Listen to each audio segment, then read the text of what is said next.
This I wanna nail sports to the bone. Top blogger, top YouTube channel. No matter which sports, here we got it covered. Subscribe and hit the notification bell.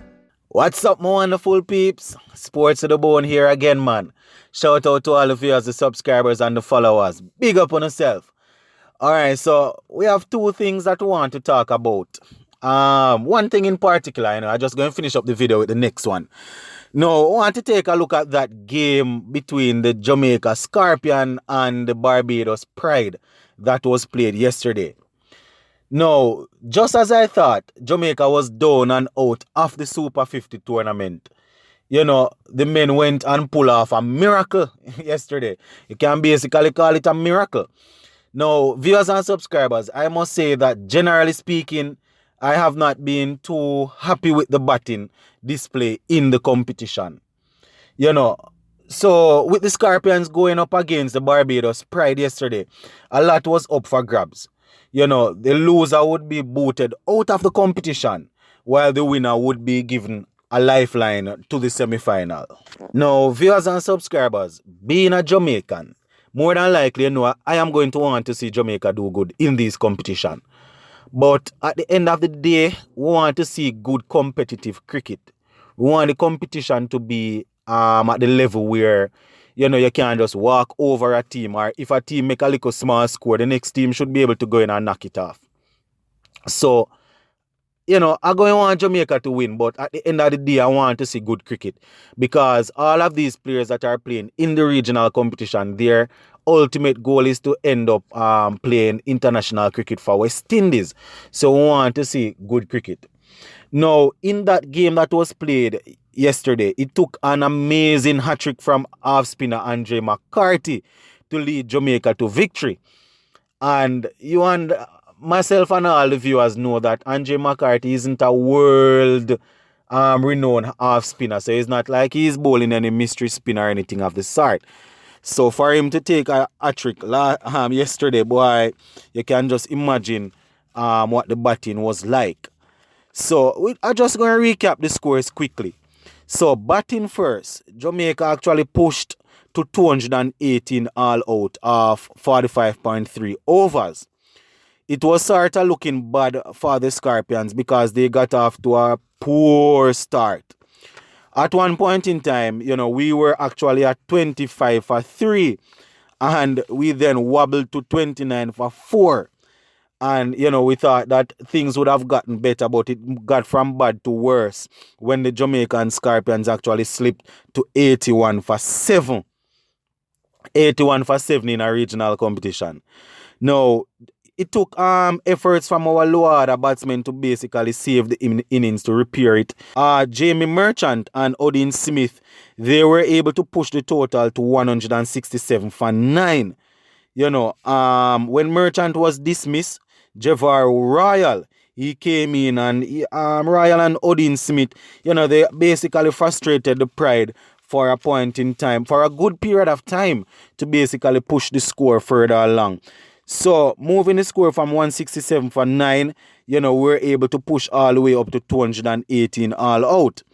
And, this was actually, we would basically call this a competitive score based on where we were coming from. It's coming from 81 for 7 to go all the way up to 218. It basically sort of, put us a little bit in a better position, gave us a better chance to go out and try if we could defend that total.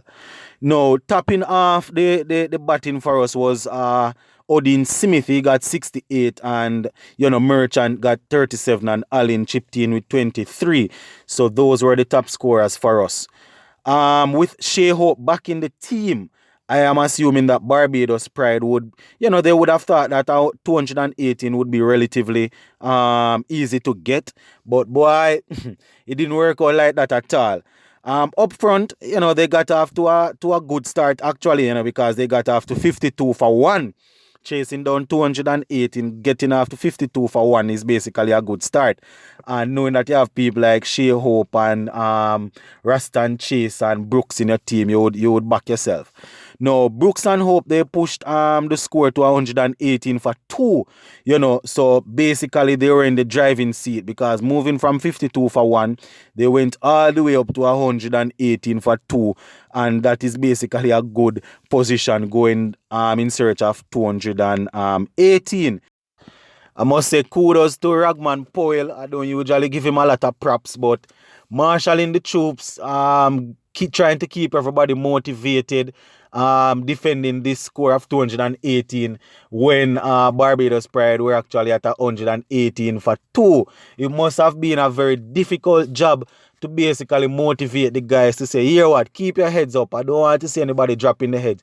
Let us try and keep it tight. Save a single here, save a single there, and all of that. It must have been a very difficult job for Ravman Powell to do last night. But, they were able to pull it off. And I mean, they continue to pick up wickets here and there, and, they continued the fight as the Pride, they actually started to slip, moving from 118 for 2. They started to slip because Carter, Holder, Curtin, and Nurse, they were all removed for under 12 runs. So all those batsmen that are called, none of them actually managed to make up to 12. I think the highest was actually 11 that one of them got.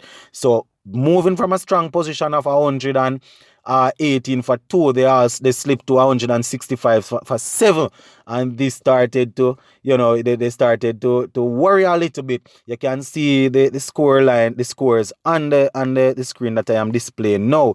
So slipping to 165 for 7, from a comfortable position, the game sort of got interested, because when we look at Akeem and Bishop, they both failed to score, as Andre McCarthy basically put the Scorpions in the driving seat with his rescuing act of taking a hattrick. Yeah, man, that hattrick from Andre McCarthy, that is actually what saved the innings for Jamaica last night. So, boy, I tell you, it's really not a good look when you are looking at it from a general point of view. Us as Jamaicans here, we are going to be happy that we actually win. But, as I said earlier, I mean, looking at it from a general point of view, it's not good for regional cricket to see how the guys actually collapse. It's good that Andre McCarthy was able to get a hat-trick, but at the end of the day, the Scorpions were able to spring to life and pull it off. So it is what it is. And I mean, 165 for 9, they actually ended up at. So moving from 165 for 7, they actually ended up at 165 for 9 at one point in time. And that 165 for 9 soon became 167 all out when, the final batsman was actually removed. So hunting down a soft total of 218, the Pride, they actually stumbled to 167 all out after being in a strong position of 118 for 2. Yeah, man, viewers and subscribers, so that is how it all crumbled as regards to the batting last night. Now, I'm just going to zoom in on a couple of the outstanding performers from last night. Andre McCarthy, he was the chief destroyer for Jamaica Scorpions as regards to the bowling. He grabbed 6 for 16. Apparently Andre McCarthy has become some form of mystery spinner, because the man grabbed 6 for 16 in a 9 point something over, I think it was. And you will remember that McCarthy actually represented the West Indies the other day over there in Bangladesh. I think he was a part of the ODI squad. Played a couple of games, didn't make much runs and thing, but the man is now in regional cricket bamboozling the batsmen. Boy, earlier on in the Jamaica batting innings, Bishop for Barbados, he actually took 5 for 35. So 5 for 35 actually meant that, he was dominant throughout the innings. The Jamaica Scorpions weren't able to deal with him on the level that they would have wanted to. Now, viewers and subscribers, as much as I am happy, that Jamaica would have won, as I said earlier, Regional cricket is what is suffering right now with these type of performances. You know, a low total of 218 should be easy for the Barbados Pride, especially with so many top class batsmen in the team. Well, I don't even know if I should say so many top class batsmen, but people like Raston Chase, Brooks, Holder, all of these guys, hope these guys have good amount of international experience. So that score should have been easy for them to chase down. And, you know, they actually gave it up. But at the end of the day, a win is a win. Not going at the Jamaica Scorpions because they made their 218 and they were able to go out there and defend it. The Pride, they are out of the competition now. So that's it for them until next year, I guess. So sad to see some of these top guys just bowing out of the competition so quick. But, you know, it is what it is. So kudos to Jamaica Scorpions. They were able to go out there and make 218 and defend it. That is basically how it all went last night as regards to the cricket. Now, just to finish off, I know that I have some football fans on here, so sometimes I just mix in some of the cricket. Now, the Premier League seems as if it's all but over, you know. We have Manchester City, Manchester United, Liverpool, West Ham, Chelsea, Leicester. They have all played 25 games. And Manchester City is all the way out in front on 59 points. When Manchester United is there in second on 49, Leicester is in third on 49 also, but United are leading them on goal difference. Boy, it's going to be really difficult to stop Manchester City right now because Kevin De Bruyne and Aguero seems to be working themselves back to fitness. And if the teams weren't able to stop them without De Bruyne and Aguero, I don't know how they are going to stop them when these guys are now inserted back into the team. But all in all, guys, interesting time ahead as regards to the Premier League. For the people that watch the Premier League, I guess we have some very exciting couple of weeks to go. We didn't really want to have any runaway leader this season like how Liverpool ran away with the league, but you know, it doesn't seem as if anybody will be able to stop Man City anytime soon. So just have to go and enjoy the football and see how it goes, you know? Yeah, man, sports to the bone. Please remember to like, share, leave us a comment. If you have not yet subscribed, remember to subscribe to the channel. I'm out.